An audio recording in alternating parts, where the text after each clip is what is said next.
മാസമായിട്ട് ഞാൻ ഡിറ്റോക്സ് ചെയ്തു. അപ്പൊ അതിന്റെ റിസൾട്ട് കിട്ടി. പിന്നെ പതിയെ വർക്കിന് ഇറങ്ങി.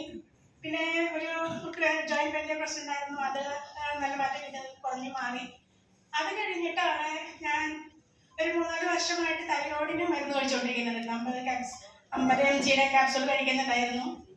അപ്പൊ അതിന് വേണ്ടിയിട്ട് കോഴ്സ് എടുക്കാൻ, അപ്പൊ അതിന്റെ കോഴ്സ് നമുക്കറിയാം, നമ്മുടെ ഇതിൽ ഏറ്റവും ഒരു എന്താ പറയുക വാല്യുബിൾ ആയിട്ടുള്ള കോഴ്സാണ് തൈറോയിഡിന്റെ കോഴ്സ്.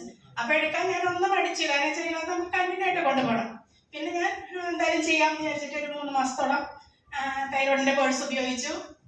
അത് ഉപയോഗിച്ച് 3 മാസം കഴിഞ്ഞ് ഒരു 2.5 മാസം കഴിയുമ്പോൾ തന്നെ ഓട്ടോമാറ്റിക്കലി ഞാൻ എൻ്റെ ക്യാപ്സൂൾ നിർത്തി. ഡോക്ടർ പറഞ്ഞിട്ടല്ല, ഞാൻ എൻ്റെ ക്യാപ്സൂൾ നിർത്തിയായിരുന്നു. അതിനുശേഷം കാരണം ക്യാപ്സൂൾ കഴിക്കുമ്പോൾ നമ്മൾ ചെക്ക് ചെയ്തിട്ടുണ്ടെങ്കിൽ എപ്പോഴും അത് നോർമലായിട്ടേ കാണിക്കുള്ളൂ, ഒരിക്കലും നമുക്കത് നോർമൽ അല്ലാതെ കാണിക്കില്ല. അപ്പൊ ആ ഗുളിക കണ്ടിന്യൂ ചെയ്യാനായിരിക്കും സാധാരണ നമ്മൾ ചെല്ലുമ്പോൾ ഡോക്ടർമാരൊക്കെ പറയുന്നത്. അപ്പൊ ഞാനത് നിർത്തിയതിന് ശേഷം ഒരു 15 ദിവസം കൂടി നമ്മുടെ ഇത് കഴിച്ചതിന് ശേഷം ഞാൻ ചെക്ക് ചെയ്തു. അപ്പൊ നോർമലായി. പിന്നെ അതിനുശേഷം 1 മാസം കൂടി കഴിഞ്ഞിട്ട് ഞാൻ ആദ്യം ഒന്നും കൂടി ചെക്ക് ചെയ്തു, അപ്പോഴും നോർമലാണ്. ഈ കഴിഞ്ഞ മാസം ഞാൻ ആദ്യം ഒന്നും കൂടി ചെക്ക് ചെയ്തു, അപ്പോഴും നോർമലാണ്. ഞാൻ പ്രതീക്ഷിച്ചില്ലായിരുന്നു. തൈറോയിഡിന്റെ കോഴ്സ് എന്ന് പറയുന്നത് നമ്മൾ നിർത്തി, കാരണം ജീവിതശൈലി ഒന്നും നമ്മൾ മാറ്റുന്നില്ല.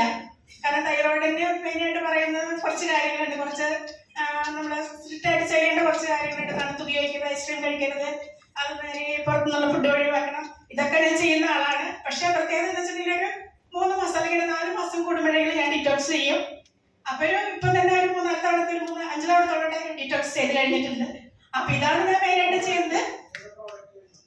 പ്രൊഡക്റ്റ് കഴിച്ചത് നമ്മള് ആദ്യം ഡിറ്റോക്സ് ചെയ്തു, അതിനുശേഷം കുർക്കുമയും 2 മോർണിംഗ് 2 ഈവനിങ് 2, പിന്നെ നമ്മൾ കഴിക്കുന്നത് കാർഡിയോ സപ്പോർട്ട് മോർണിംഗ് 2 ഈവനിങ് 1, പിന്നെ അതുപോലെ സ്പൈറലിന് 2 നേരം ഈ 2 ക്യാപ്സൂൾ വീതം. ക്രിലോയിൽ ഉണ്ട്. പിന്നെ ഞാൻ ആഡ് ചെയ്ത് കഴിച്ച ഒരു പ്രോഡക്റ്റ് എന്ന് പറയുന്നത് ലിവർ സപ്പോർട്ടാണ്. കാരണം ഫാറ്റ് ലിവറിന്റെ ചെറിയൊരു പ്രശ്നം ഉണ്ടായിരുന്നു. അത് അതിൽ കോഴ്സിൽ ഉണ്ടായിട്ടല്ല, പക്ഷെ ഞാൻ സ്വയമായിട്ട് എടുത്ത് കഴിച്ചതാണ്. ലിവർ സപ്പോർട്ട് ഞാൻ കഴിച്ചിരുന്നു ആ 1 മാസത്തേക്ക്. പിന്നെ അതോടൊപ്പം തന്നെ 2 നേരം നമ്മൾക്ക് ഹെർബൽ ടീ കുടിച്ചിരുന്നു. ഇതൊക്കെയാണ് കഴിച്ചിരുന്ന പ്രൊഡക്റ്റുകൾ. പിന്നെ ഈ പറഞ്ഞ മാതിരി തന്നെ എല്ലാ പ്രൊഡക്റ്റും ഉപയോഗിക്കുന്ന ആളാണ്. കാരണം നമ്മുടെ പ്രൊഡക്റ്റുകളെ കുറിച്ച് അറിയുമ്പോൾ നമ്മൾ ആദ്യം എന്താ ചെയ്യേണ്ടത്, മറ്റുള്ളവർക്ക് കൊടുക്കലല്ലോ ചെയ്യേണ്ടത്, അതിന് നമ്മൾ ഉപയോഗിക്കല്ലോ ചെയ്യേണ്ടത്.